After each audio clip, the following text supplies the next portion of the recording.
So hello viewers, welcome to another vlog. मैं doctor Joydev और आज का मिथ वर्सेस फैक्ट एपिसोड 2 का टॉपिक है leukaemia related myths. That means leukaemia या फिर जिसे हम बोलते हैं ब्लड कैंसर, इसके रिलेटेड काफी सारा इंफॉर्मेशन इंटरनेट्स में आपको मिल जाएगी, लेकिन इसका साथ एसोसिएटेड बहुत सारे मिथ्स है, मिसकंसेप्शन है हम लोगों का।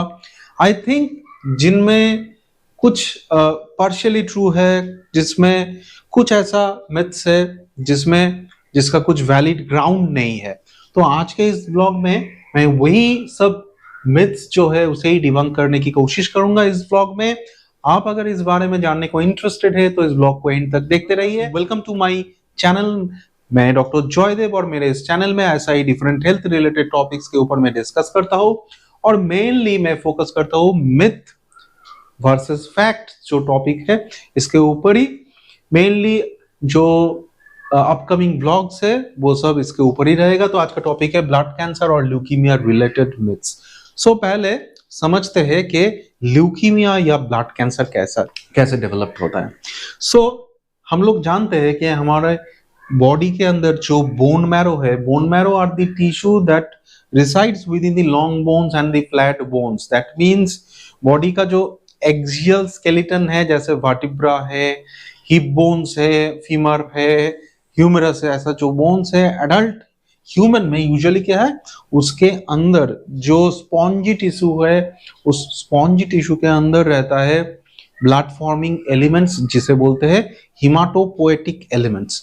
सो इससे ही नॉर्मल ब्लड का जो सेलुलर कंपोनेंट्स है, जैसे कि red blood corpuscle that is concerned with transport of oxygen and carbon dioxide, then there is white blood corpuscle. So ये डिफरेंट टाइप्स ऑफ इंफेक्शन या फिर फॉरेन इन्वेडर्स अगर बॉडी के अंदर आ गए उससे फाइट करने में हेल्प करता है। थर्ड है प्लेटलेट्स जो ब्लड कोएगुलेशन में हेल्प करता है, ब्लड क्लॉट फॉर्मेशन में हेल्प करता है।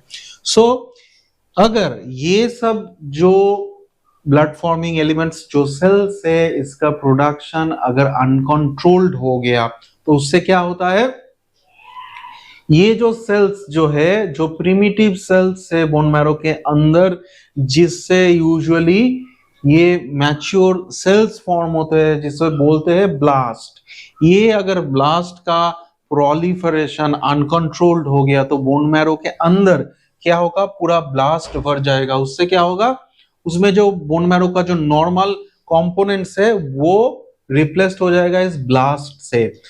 इससे क्या होगा, बोन मैरो के अंदर पहले ब्लास्ट ज्यादा हो जाएगा, उसके बाद धीरे धीरे ये ब्लास्ट पेरिफेरल ब्लड में आएंगे। सो इस कंडीशन में ल्यूकीमिया फिर ब्लड कैंसर डेवलप करते हैं यूजुअली। सो ये ल्यूकीमिया या blood cancer related first myth है, leukaemia is not a cancer. हाँ, सुनने में अजीब लगता है लेकिन फिर भी बहुत सारे लोगों को ये लगता है कि leukaemia is not a cancer, लेकिन ल्यूकीमिया बेसिकली कैंसर है जिसमें क्या होता है, uncontrolled proliferation of the immature cells, that means blast. So इसमें क्या होता है कि इसमें भी ट्रीटमेंट की हिसाब से डिफरेंट केमोथेरेपी दिया जाता है, कभी रेडियोथेरेपी दिया जाता है, कभी इम्यून थेरेपी दिया जाता है, या फिर बहुत एडवांस्ड कुछ मोडालिटीज ऑफ ट्रीटमेंट अभी आया है जैसे कि बोन मैरो ट्रांसप्लांटेशन या फिर सेलुलर थेरेपी जैसे CAR-T थेरेपी, बाइस्पेसिफिक एंटीबॉडी, ऐसा बहुत सारा कैंसर रिलेटेड थेरेपी इसमें दिया जाता है। So this is the type of cancer. So first myth है कि leukaemia is not a cancer, so that is not true, this is a cancer. Next myth that is leukaemia refers to one condition. बहुत बहुत बहुत people में ऐसा ही concept है कि leukaemia एक सिंगल कंडीशन है, लेकिन ऐसा नहीं है। ल्यूकीमिया या ब्लड कैंसर का डिफरेंट टाइप्स है, बहुत बहुत सारा टाइप्स है। वर्ल्ड हेल्थ ऑर्गेनाइजेशन का एक क्लासिफिकेशन सिस्टम है जिसके अंदर देखा जाता है कि 100 से भी ज्यादा टाइप के ल्यूकीमिया होते हैं। कैसे इसे क्लासिफाई किया जाता है, यूजुअली कौन से टाइप ऑफ सेल इन्वॉल्व होता है। अगर माइलॉइड सेल इन्वॉल्व होता है तो उसे माइलॉइड ल्यूकीमिया के कैटेगरी में रखा जाता है। अगर लिम्फोइड सेल इन्वॉल्व हुआ है तो उसे लिम्फोइड ल्यूकीमिया के कैटेगरी में रखा जाता है।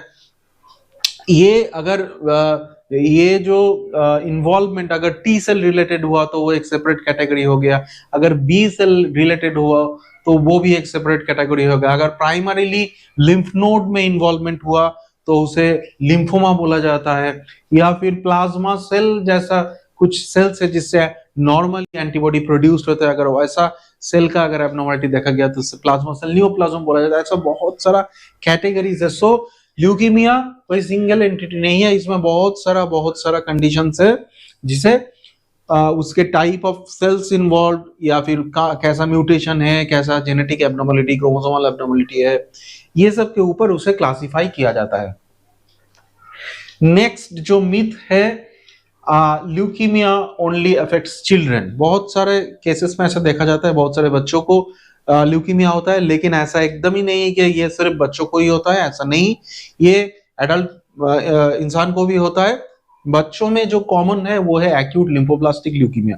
This is one type of leukaemia that is common in children, but और भी बहुत सारा ल्यूकीमिया जैसे एक्यूट माइलॉइड ल्यूकीमिया जो एल्डरली पॉपुलेशन में बहुत कॉमन है, क्रॉनिक माइलॉइड ल्यूकीमिया जो मिडिल एजेड और एल्डरली पीपल में कॉमन है, chronic lymphocytic leukaemia that is also common in elderly people. So बहुत सारा टाइप ऑफ ल्यूकीमिया है जिसमें कुछ चिल्ड्रन में डेफिनेटली देखा जाता है, लेकिन ऐसा नहीं है कि लिम्फोमा सिर्फ बच्चों में ही होता है, ये बहुत एडल्ट इंसान को भी होता है। Next leukaemia related myth that is symptoms of leukaemia are specific. बहुत सारे ऐसा मिसकंसेप्शन है कि ल्यूकीमिया किसी एक या दो सिम्टम को देखकर ल्यूकीमिया को डायग्नोसिस होता है, ऐसा नहीं है। ल्यूकीमिया का सिम्टम्स जो है बहुत नॉन स्पेसिफिक है, जैसा कि आरबीसी कम होने से हीमोग्लोबिन कम होता है, उससे पैलर होता है, वीकनेस होता है, लेथर्जी होता है, एक्सर्शनल डिस्निया जैसे कि थोड़ा बहुत चलने से सांस का तकलीफ, चेस्ट पेन, ऐसा सिम्टम्स हो सकता है। डब्ल्यूबीसी एबनॉर्मल होने से उससे क्या होता है, इन्फेक्शन होने का चांसेस, किसी भी टाइप का इन्फेक्शन, रेस्पिरेटरी इन्फेक्शन हो सकता है, यूटीआई हो सकता है, स्किन इन्फेक्शन हो सकता है, या फिर दूसरा किसी भी ऑर्गन का इन्फेक्शन हो सकता है। प्लेटलेट कम होने से different types of bleeding manifestations हो सकते हैं, जैसे कि गम ब्लीडिंग हो सकता है, नोज ब्लीड हो सकता है, स्किन के नीचे ब्लीडिंग हो सकता है, यूरिन या स्टूल में ब्लीडिंग आ सकता है। ऐसा बहुत सारा सिम्टम्स है। ल्यूकीमिया के एक या दो सिम्टम देख के ल्यूकीमिया डायग्नोसिस नहीं किया जाता है, डिफरेंट ग्रुप्स ऑफ सिम्टम्स। सो ये भी एक मिथ है। नेक्स्ट मिथ पे आता है, all leukaemia cases has to be treated straight away. That means अगर किसी को ल्यूकीमिया हुआ तो वो ये सोच लेते हैं कि तुरंत उसका ट्रीटमेंट स्टार्ट किया जाए, लेकिन ऐसा बिल्कुल भी नहीं है। कुछ केसेस ऑफ ल्यूकीमिया है जो बहुत एग्रेसिव है, जिसमें तुरंत ट्रीटमेंट स्टार्ट किया जाता है, लेकिन कुछ ऐसा टाइप ल्यूकीमिया का जैसे क्रॉनिक लिम्फोसाइटिक ल्यूकीमिया, इसका अगर अर्ली स्टेज में, बहुत अर्ली स्टेज में अगर डिटेक्शन हुआ तो वहां पे यूजुअली ऑब्जर्व किया जाता है। अगर कुछ एबनॉर्मल सिम्टम्स हुआ, एबनॉर्मल कुछ क्राइटेरिया फुलफिल हुआ, तब उसका ट्रीटमेंट इनिशिएट होता है। लेकिन सीएलएल जैसे जो ब्लड कैंसर है उसका बहुत ही अर्ली स्टेजेस में ऑब्जर्वेशन कभी कभी किया जाता है। सो ये भी एक मिथ है। नेक्स्ट मिथ है, leukaemia patients will lose their hair from treatment. So सबको ऐसा लगता है कि अगर कैंसर का ट्रीटमेंट चल रहा है, दैट मींस केमोथेरेपी चल रहा है, तो केमोथेरेपी चलने से हेयर लॉस होगा। लेकिन कुछ ऐसा ब्लड कैंसर है जैसे कि क्रॉनिक माइलॉइड ल्यूकीमिया, जिसमें this is one type of blood cancer जहां पे tyrosine kinase inhibitor groups of drugs are used, जिसमें कि बहुत कॉमन एक ड्रग है इमाटिनिब। सो ये इमाटिनिब टैबलेट फॉर्म में मिलता है जो रेगुलर पेशेंट ले सकते हैं, इसके लिए एडमिट होने का जरूरत नहीं है, घर में ही ले सकते हैं। तो ये दवाई जब लेते हैं तब उसमें बिल्कुल भी हेयर फॉल नहीं होता। सो ऐसा नहीं है कि कोई ल्यूकीमिया के लिए ट्रीटमेंट ले रहा है और उसका 100% हेयर फॉल होगा। हाँ, कुछ केसेस है जहां पे थोड़ा एग्रेसिव मोड्स ऑफ थेरेपी दिया जाता है, जैसे कि anthracycline groups of chemotherapeutic agents दिया जाता है, तब हेयर फॉल होता है। लेकिन कुछ ऐसा टाइप का ब्लड कैंसर भी है जहां पे केमो या फिर टारगेटेड थेरेपी मिल रहा है, लेकिन हेयर फॉल नहीं होता। सो आज मैंने कोशिश किया कि कॉमन जो मिथ्स है ब्लड कैंसर या फिर ल्यूकीमिया रिलेटेड उसे डिबंक करने की।